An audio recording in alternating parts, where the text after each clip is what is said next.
जय मां काली। दोस्तों, आप सभी को मेरा नमस्कार। कैसे हैं आप सभी? मुझे उम्मीद है आप सब स्वस्थ होंगे, खुश होंगे। महाकाली महामाई का आशीर्वाद, उनकी 64 योगिनियों का आशीर्वाद आप पर, आपके परिवार पर सदैव बना रहे।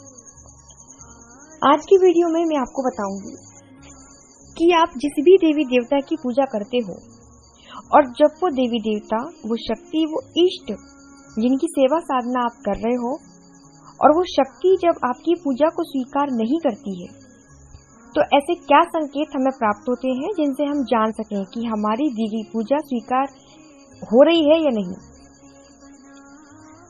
जब शक्तियां हमारी पूजा को अस्वीकार कर देती है, तब हमारे जीवन में कई घटनाएं घटित होती हैं, जिससे स्वयं ही आपके मन में ये प्रश्न आने लगता है कि शायद हमारी पूजा पाठ सफल नहीं हो रही है। आप अपनी पूजा पाठ को सफल कब मानते हैं? तब जब आपकी मनोकामनाएं पूर्ण होती हैं, जब आपका मन प्रसन्न होता है या आपके घर परिवार में सब चीजें आपके अनुसार होती हैं, तब आपको लगता है कि आपकी पूजा पाठ सफल है।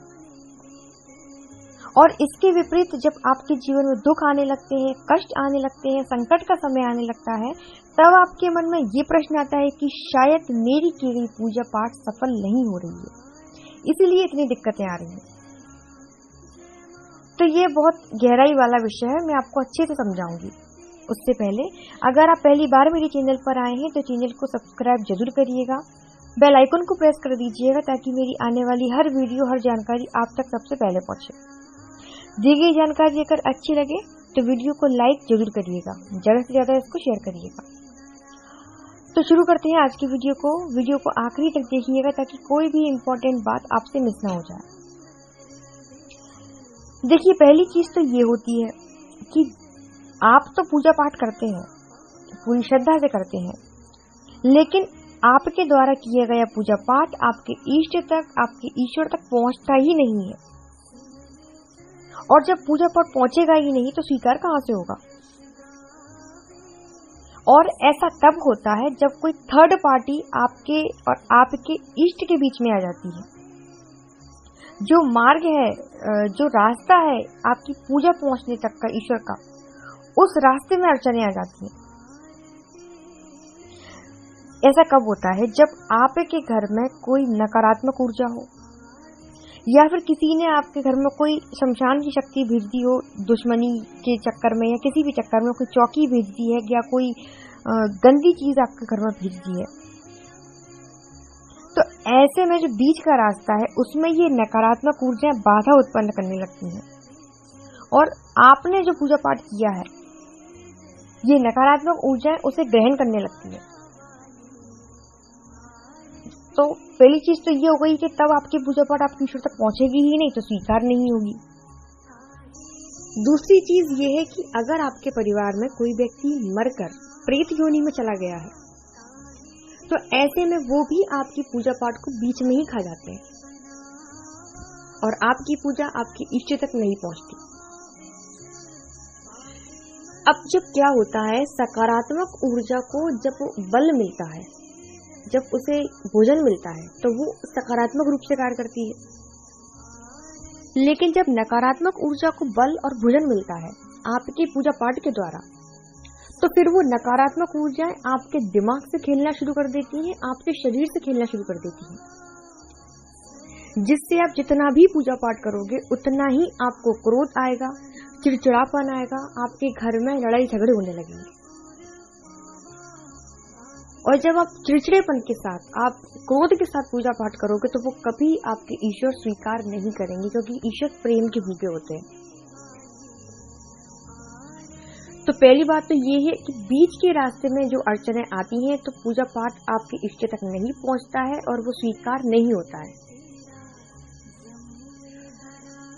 इसके अलावा अगर आपने किसी भक्त का अपमान किया है, चाहे वह किसी भी शक्ति का भक्त हो, चाहे शिव जी का भक्त हो, हनुमान जी का भक्त हो, किसी भी शक्ति का भक्त हो या किसी भी धर्म का भक्त हो, अगर आपने अपनी भक्ति में, अपनी शक्ति के अहम में अगर किसी साधक का अपमान किया है, तब भी ईश्वर आपकी पूजा को स्वीकार नहीं करते। अगर आपने गुरु का अपमान किया है, या गुरु के प्रति आपके मन में किसी भी प्रकार का संदेह अगर पैदा होने लगे, तो आपको समझ जाना चाहिए कि आप अपने मार्ग से, अपने भक्ति मार्ग से भटक रहे हैं। आपके इष्ट आपके मन में इस तरीके के विचार पैदा कर रहे हैं, क्योंकि ईश्वर जब आपकी पूजा पाठ स्वीकार नहीं करते, तभी इस तरीके के विचार आपके मन में आने लगते हैं। और जो व्यक्ति गुरु से भटक जाता है, वो कभी भी कल्याण को प्राप्त नहीं होता। इसके पीछे दो रीजन है। या तो आपके इष्ट ने आपसे मुंह मोड़ लिया है, या आपके घर की जो नकारात्मक ऊर्जा है वो आपके मन में ये बातें पैदा कर रही है ताकि आप अपने भक्ति मार्ग से भटक जाएं, गलत राह पर चले जाएं। और अगर एक बार आप गलत राह पर चले गए तो ईश्वर आपकी पूजा स्वीकार नहीं करेंगे। इसके अलावा अगर आप अपने घर के कुल देवता या कुल देवी की पूजा नहीं करते हैं, अपने जो आपके घर के पूर्वज हैं उनकी पूजा आप नहीं करते हैं, पितरों की पूजा नहीं करते हैं, तब भी आपकी ईश्वर आपकी पूजा को स्वीकार नहीं करेंगे। क्योंकि अगर आपके घर के देवी देवता आपसे प्रसन्न नहीं होंगे तो ईश्वर भी आपकी पूजा को स्वीकार नहीं करेंगे, आपसे प्रसन्न नहीं होंगे। इसलिए आपको उनको साथ लेकर चलना है। तो ये भी एक रीजन है आपकी पूजा पाठ स्वीकार नहीं होने का। इसके अलावा अगर आप कोई पूजा पाठ का संकल्प लेते हैं, या आपने कोई मंत्र जाप का या कोई साधना का आपने अगर संकल्प लिया है कि हम 21 दिन तक 41 दिन तक इस साधना को पूरा करेंगे, और फिर अगर आप उस साधना को बीच में तोड़ देते हैं, संकल्प को पूरा नहीं करते हैं, तो फिर ईश्वर आपकी पूजा को स्वीकार नहीं करते। क्योंकि कोई भी शक्ति हो वो अपने वचन की बहुत पक्की होती है, और अगर आप अपना वचन तोड़ देंगे, अपना संकल्प तोड़ देंगे, तो वो शक्ति भी अपने वचन से मुकर जाएगी। अगर आप अपनी पूजा पाठ के दौरान, अपनी साधना जो आप करते हैं, साधना के दौरान अगर आप ब्रह्मचर्य का पालन नहीं करते हैं, तब भी शक्तियां आपसे रुष्ट हो जाएंगी, आपकी पूजा पाठ को स्वीकार नहीं करेंगी। अगर अचानक से आपका मन पूजा पाठ से हटने लगे, या फिर आपका मन ही ना हो पूजा पाठ करने में, कुछ टाइम पहले तक आप नॉर्मल पूजा पाठ कर रहे थे, लेकिन अगर अचानक से आपका मन पूजा पाठ से हटने लगे, आपको आलस आने लगे पूजा पाठ करने में, तो आप समझ जाइए कि ईश्वर आपसे मुंह फेर रहे हैं और आपकी पूजा पाठ को स्वीकार नहीं कर रहे हैं। इसलिए वो आपको अपने आप से दूर कर देते हैं।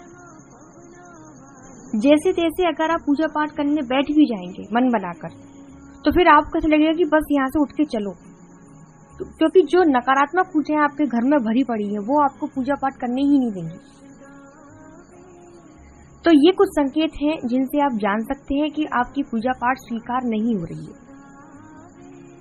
तो उम्मीद है आपको ये जानकारी अच्छी लगी होगी। वीडियो अच्छा लगे तो वीडियो को लाइक जरूर करिएगा और कमेंट में जय मां काली जरूर लिखिएगा।